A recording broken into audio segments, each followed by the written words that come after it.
দক্ষিণ এশিয়ার কূটনৈতিক মানচিত্রে কি নতুন সমীকরণ তৈরি হচ্ছে? বাংলাদেশকে ঘিরে চীন, পাকিস্তান ও তুরস্কের ক্রমবর্ধমান সক্রিয়তা এখন নয়াদিল্লির নজরের কেন্দ্রে। একসময় ভারতের সবচেয়ে ঘনিষ্ঠ অংশীদার হিসেবে বিবেচিত ঢাকা এখন বহুমুখী পররাষ্ট্রনীতিতে জোর দিচ্ছে, যা আঞ্চলিক ভূরাজনীতিতে নতুন আলোচনার জন্ম দিয়েছে। সাম্প্রতিক মাসগুলোতে চীনের সঙ্গে বাংলাদেশের অর্থনৈতিক সম্পর্ক আরও জোরদার হয়েছে। অবকাঠামো উন্নয়ন, বিনিয়োগ, কৃত্রিম বুদ্ধিমত্তা, বন্দর উন্নয়ন এবং তিস্তা প্রকল্প সহ একাধিক খাতে সহযোগিতা বাড়ানোর বিষয়ে দুই দেশ আলোচনা করেছে। একই সঙ্গে চীন, বাংলাদেশ ও মিয়ানমারকে যুক্ত করে নতুন অর্থনৈতিক করিডোর গঠনের উদ্যোগও সামনে এসেছে, যা ভারতের পূর্ব সীমান্তের কৌশলগত ভারসাম্যে প্রভাব ফেলতে পারে বলে বিশ্লেষকদের ধারণা। অন্যদিকে দীর্ঘদিনের শীতল সম্পর্ক কাটিয়ে পাকিস্তানের সঙ্গেও ঢাকার যোগাযোগ বাড়ছে। বাণিজ্য, যোগাযোগ, নিরাপত্তা সহযোগিতা এবং কূটনৈতিক সংলাপ নতুন গতি পেয়েছে।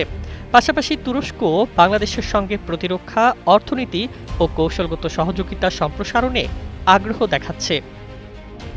তবে এর অর্থ এই নয় যে বাংলাদেশ ভারতের বিপরীতে কোনো নতুন জোটে যোগ দিচ্ছে। ঢাকার পক্ষ থেকে বারবার বলা হচ্ছে, তাদের পররাষ্ট্রনীতি সবার সঙ্গে বন্ধুত্ব, কারো সঙ্গে বৈরিতা নয় এবং ভারত, চীন সহ সব বড় অংশীদারদের সঙ্গে সম্পর্ক পারস্পরিক স্বার্থের ভিত্তিতেই এগিয়ে নেওয়া হবে।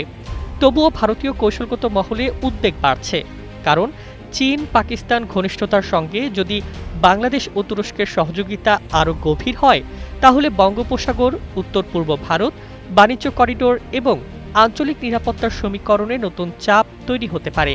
ভারতীয় বিশ্লেষকদের একাংশ এটিকে ভবিষ্যতের বড় কৌশলগত চ্যালেঞ্জ হিসেবে দেখছেন। সব মিলিয়ে বাংলাদেশের কূটনৈতিক সক্রিয়তা এখন দক্ষিণ এশিয়ার ক্ষমতার ভারসাম্যে একটি গুরুত্বপূর্ণ আলোচ্য বিষয়। এই সম্পর্কগুলো প্রতিদ্বন্দ্বিতার রূপ নেবে নাকি আঞ্চলিক সহযোগিতার নতুন দিগন্ত খুলবে, সেই উত্তরই এখন খুঁজছে পুরো অঞ্চল। Desk report, Bangladesh bulletin.